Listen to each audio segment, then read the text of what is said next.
السلام علیکم ورحمۃ اللہ وبرکاتہ۔ ایک خاتون نے پوچھا ہے، جی مفتی صاحب یہ بتائیے کہ حیض کی حالت میں کیا میں پارہ پڑھ سکتی ہوں؟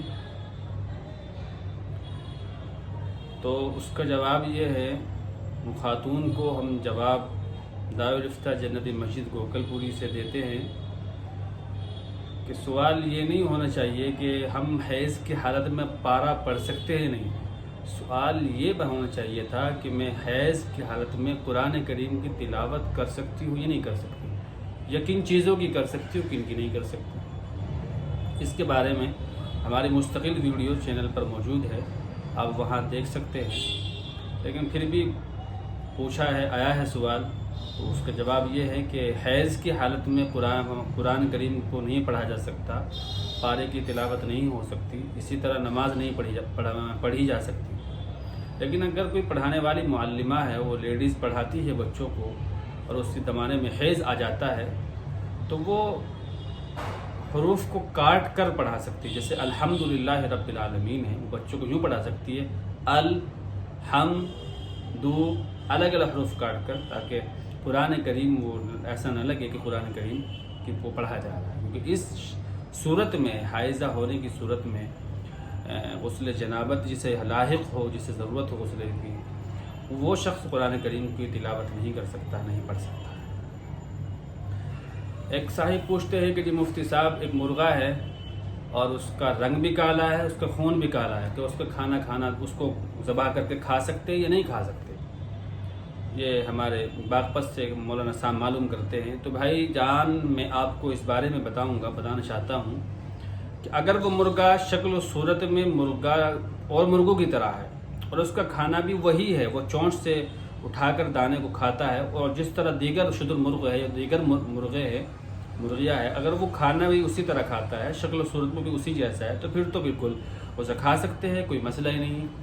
لیکن اگر وہ شکل و شباہت میں مرغ کی طرح ہے، شتر مرغ کی طرح نہیں ہے، اس کا کھان پان اس کا وہ بھی اس طرح نہیں ہے جس طرح اور مرغوں کا ہوتا ہے، تو پھر اس کے بارے میں آپ سے ایک رائے یہ ہے کہ مقامی جو مفتیان کرام ہے، دارالفتہ ہے یا مدرسہ ہے، وہاں پر آپ جائیے، مرغوں کو پکڑیے اس کو، اور جا کر وہ مفتیان کرام کو دکھائیے اور وہاں سے مسئلہ معلوم کیجیے، وہ آپ کو دیکھ کر بتا دے گی کہ اس کا کھانا درست ہے یا نہیں ہے۔ میں نے چونکہ دیکھا نہیں ہے اس طرح کا مرغا کہ جس کا وہ خود بھی کالا ہو، اس کا خون بھی اندر سے کالا ہو۔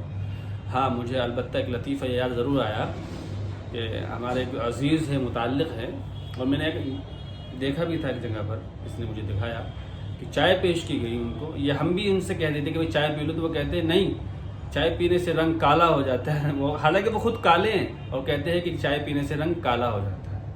اب ایسا تو نہیں کہ اس مرغے کو چائے بہت زیادہ پلا دی گئی ہو جس کی وجہ سے وہ کالا ہو گیا ہو، لیکن اور خون بھی اسی وجہ سے کالا ہوا ہو۔ بہرحال یہ تو ایک لطیفہ ہے، آپ اس بارے میں جو ہے نا مقامی مفتیان کرام سے پوچھ لیجئے کہ اس کا استعمال کرنا، اس کو کھانا جائز ہے ناجائز ہے، وہاں پر چل جائے۔ اسی طرح سے ایک بھائی نے پوچھا ہے کہ مفتی صاحب یہ بتائیے کہ کیا شریعت کی روح سے ہمارے لیے جم خانے جانا، جم کرنا، باڈی بلڈنگ، جم خانہ وغیرہ جا سکتے نہیں جا سکتے اپنی صحت کو صحیح رکھنے کے لیے؟ تو بھائی پہلی بات تو یہ ہے کہ آپ کی جان، آپ کا مال، سب کچھ یہ اللہ کا ہے۔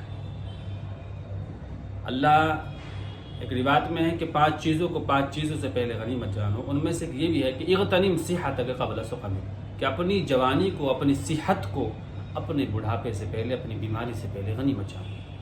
آپ کو اللہ نے جان دی ہے، صحت دی ہے، اس کی قدر کیجیے، اس کی حفاظت کیجیے، اور اپنی صحت کو باقی رکھنے کے لیے آپ خوب ورزش کیجیے، تندرست رہنے کے لیے۔ اللہ کا رب العزت کو صحت مند آدمی زیادہ پسند ہے بیمار آدمی سے، کیونکہ صحت مند آدمی بندوں کا بھی حق ادا کرے گا، اللہ کا بھی حق ادا کرے گا، بنسبت بیمار آدمی کے کہ وہ اگر اللہ کا حق ادا کرے گا تو بندے کا نہیں کر سکتا، بندے کا کرے گا تو اللہ کا نہیں کر سکتا، دونوں کرے گا یا الگ الگ بھی وہ کرے گا تو وہ اس طرح حق ادا نہیں کر سکتا جس طرح ایک صحت مند آدمی حق ادا کر سکتا ہے۔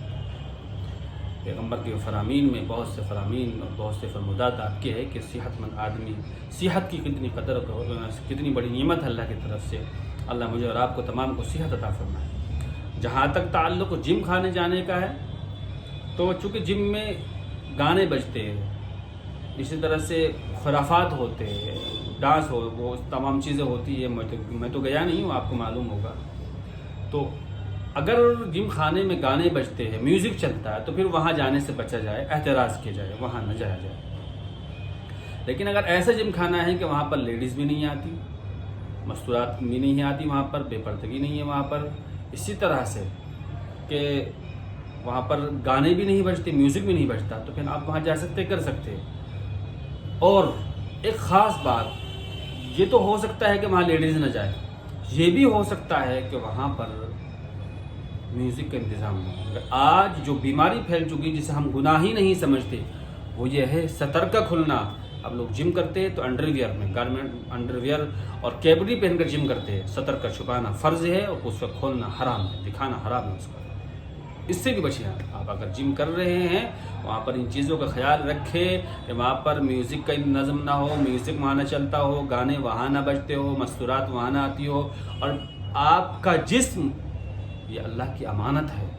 اگر آپ کے جسم کو آپ نظر لگ گئی تو آپ تباہ ہو سکتے ہیں، برباد ہو سکتے ہیں. حدیث شریف میں آتا ہے کہ نظر انسان کو ایسے کھا جاتی ہے جیسے لکڑیاں کو آگ کھا جاتی ہے. اسی طرح سے اچھا خاصا تندرست انسان قبر میں پہنچ جاتا ہے اور جس اونٹ ہانڈی میں پہنچ جاتی ہے. اس لیے نظر سے بچنا چاہیے. کوشش کرنی چاہیے کہ آدمی کو نظر نہیں لگے، اپنی باڈی کو چھپا کر رکھے. آپ ورزش کر رہے ہیں تو اس میں بھی آپ اپنی باڈی کو چھپا کر رکھیں، کوشش یہ کریں. امید ہے کہ مجھے آپ اپنے مسائل کو سمجھ گئے ہوگی. کل تاخیری کے لیے معذرت. اور آپ سے درخواست ہے کہ آپ ویڈیو کو دیکھنے اور سن لینے کے بعد میں اس سے شیئر کریں. اچھا لگے یا آپ کو کوئی بات پوچھنی ہو تو کمنٹ کریں. اس سے حوصلہ افزائی ہوگی اور ہمیں لگے کہ ہم آپ کو سمجھانے میں، دین کو آپ تک پہنچانے میں کامیاب ہو رہے ہیں. اور آگے شیئر کریں اسے تاکہ دوسروں کا فائدہ ہو سکے. جزاکم اللہ خیر و احسن الجزاء. السلام علیکم ورحمۃ اللہ وبرکاتہ.